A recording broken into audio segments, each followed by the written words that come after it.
It's always hard to make a top 10 list wrapping up the end of a year. I read so many good series, ranking them always feels like I'm making Sophie's choice. However, I do think it's important to look back on the manga we've read and reflect on the series that really stood out to us. Hello everyone, I'm Zath and welcome back to my channel for another manga video. This video will be my top 10 titles that I personally started in 2020. This is not an exclusive list, just the most enjoyable titles for the year for me. And again, take the numbering with a grain of salt, I enjoyed all of these titles for different reasons. Now, without further ado, let's get to it.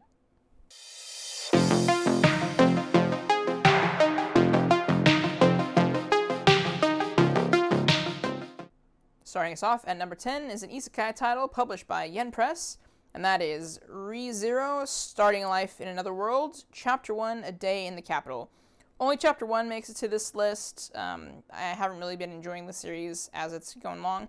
But that being said, Chapter 1 started out really strong for me, introducing a character whose only real ability was to reset the world on his death.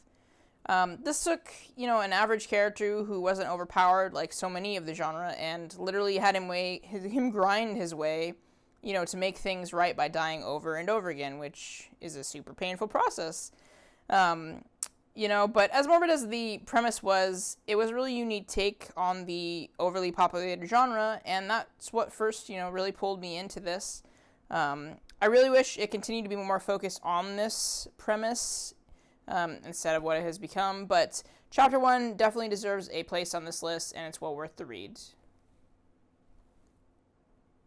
At number 9, we have BL Metamorphosis by Kaoru Tsurutanni, a title published by Seven Seas that shows us, no matter your age, you can always make a friend and start a new hobby. And the story is basically, we follow a elderly woman and a high school girl who share a friendship over BL manga.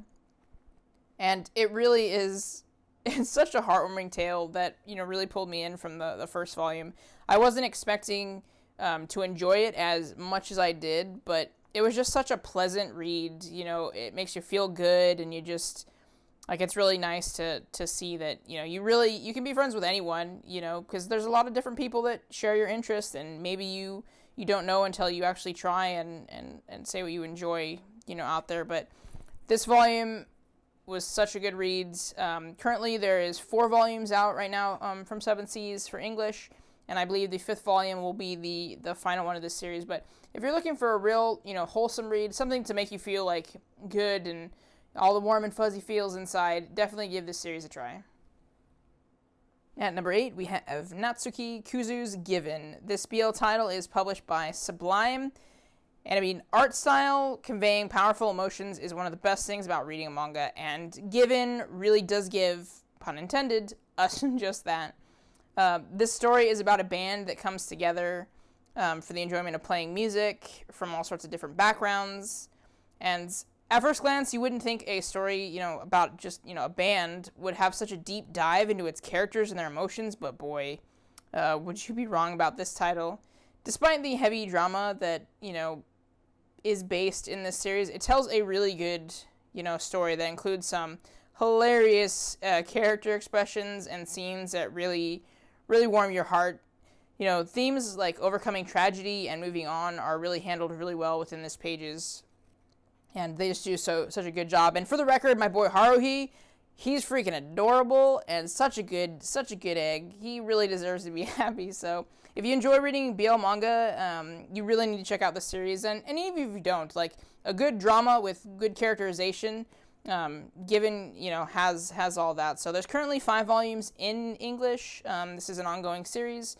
Not sure when we're gonna get the next one, but definitely a great series. And I love the colors from the cover. They're each very bright with black and white characters on each, and Sublime really does a really good job for these, and I'm really glad that it's published in English. But definitely give it a try. It's definitely worth the read.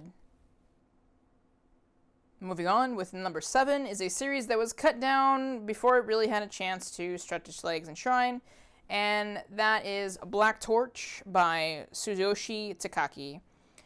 After only 5 volumes, the series was unfortunately canceled, and I really think that was a big mistake. Black Torch's story and art really gives me a lot of early Bleach vibes, from it. The art style is actually beautiful, and there's some full spread pages, in its volumes that are really just stunning. The story is about a boy named Jiro who, has a special gift to talk to animals, and he kind of stumbles upon this cat who he wants to help out, but it turns out the cat is a Mononoke, which really complicates his life going forward. I really wanted to see where the series could have gone. There were some rough patches, but I really think the artist improved as the story went on. I still recommend this series, for any shonen fan, despite its short run, because it really is a good series, like a good, solid shonen series. And I hope that we get to see more of this artist in the future, because I do think like their art is real great, and it only gets better as the series goes on. But hopefully we'll see more from them. But until then, Black Torch is well worth the read. It's only 5 volumes. You should check it out. At number 6 is Prince Freya by Keiko Ishihara. I remember being excited about this title when I first saw it announced on the Shoujo Beat Twitter. And after I picked up the first volume, I knew I was totally going to like this series. Prince Freya is about a girl from a small town whose country is being invaded by another country.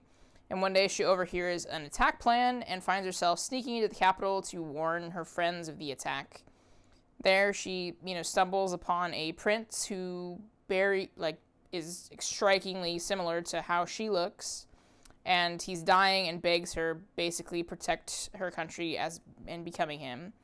So the series improves immensely from the first volume. Like, the emotions and character growth that happen in such a short time is astounding, and I absolutely loved the fantasy drama, and I look forward to reading more. I think there's 3 volumes currently out in English, but man, like this title is really good, and oh my god, cliffhangers after each volume, so much pain. But I look forward to see more of this series, and I highly recommend it for ongoing a Shoujo Beat title right now, because it's great.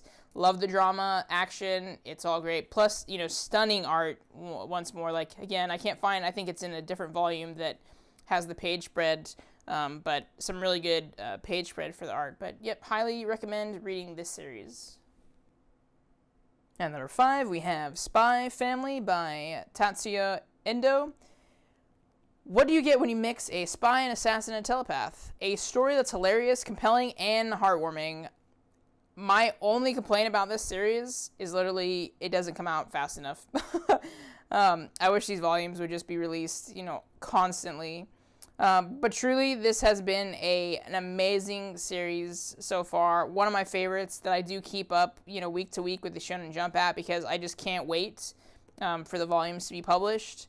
The other thing that's really good about this series is, like, the color of these covers is so unique. Like, there's not another manga that's published that has this this muted color. I just I really love it, and the series is great. Like, currently there's 4 volumes in English. The series is being released by Viz, but man, like, it goes from like serious story, and then you can laugh with some hilarious comedy, and then you just get hit with some like heartwarming like family moments, and it's all great. I have literally I can't say enough good things about this series. Like I said, one of my favorites for week to week that I read, but tremendous series. I'm glad it's finally published in English, and I will be collecting every volume until it's done. At number 4, we have Jujutsu Kaisen by Gege Akutami. I'll be the first to admit that I wasn't sure what the series was about, or if I would even enjoy it.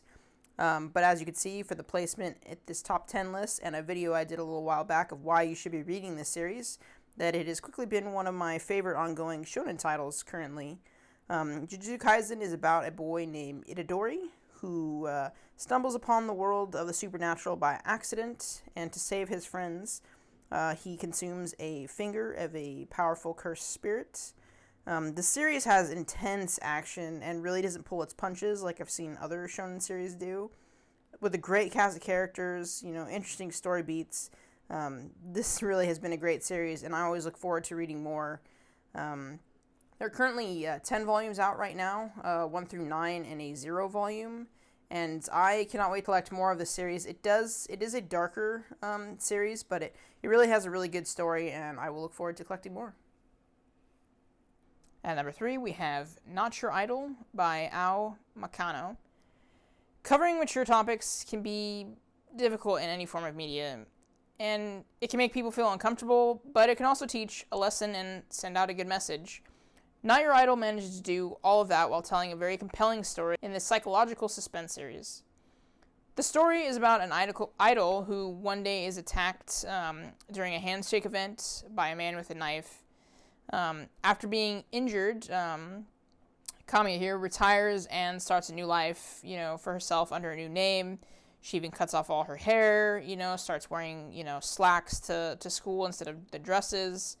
I think the mangaka does a really good job of showing just how someone can be affected by something traumatic like that. That happens in their life, and how they're coping with that, and how long it sticks with them. Again, a lot of mature themes in this series, but it handles it really good, and you're interested in seeing how the story is gonna go on as it progresses.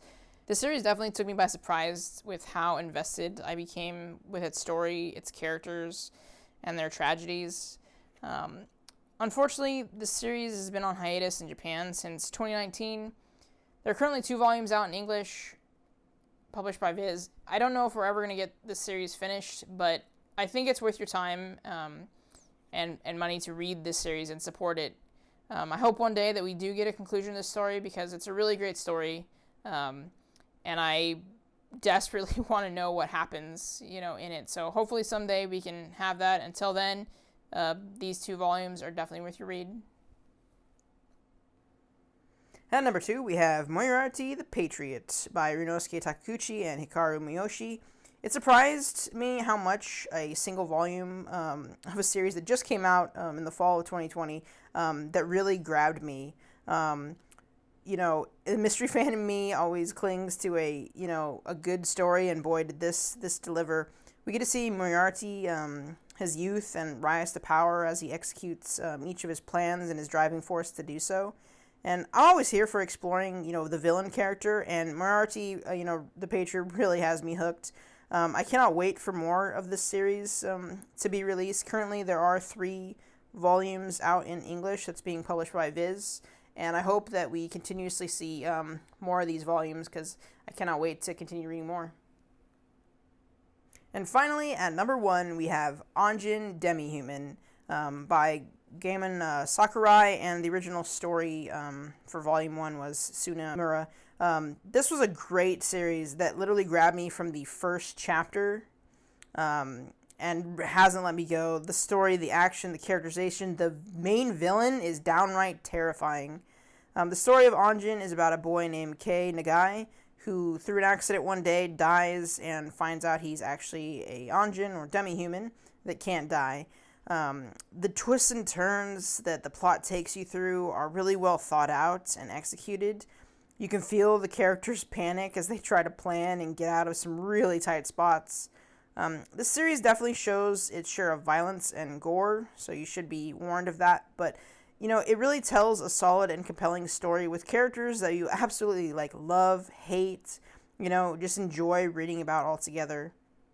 I could spend far longer talking about this and how much I loved the series and its wonderful color covers, but I won't keep too much more of your time. But if you're reading one vertical title out there, it really should be Anjin. It's about to wrap up here. Currently, there are 16 volumes out in English, with 17 out hopefully soon. This just concluded in Japan at 17 volumes, so hopefully we will see volume 17 sooner rather than later, so that we can wrap up the series and see how it ends. And that, my friends, is going to be my top 10 titles of 2020. What were some of your own favorite titles from last year? Let me know in the comments below. As always, thank you so much for watching, and remember, if you enjoy this video, please like and subscribe. I'm Zaf. Have a good day.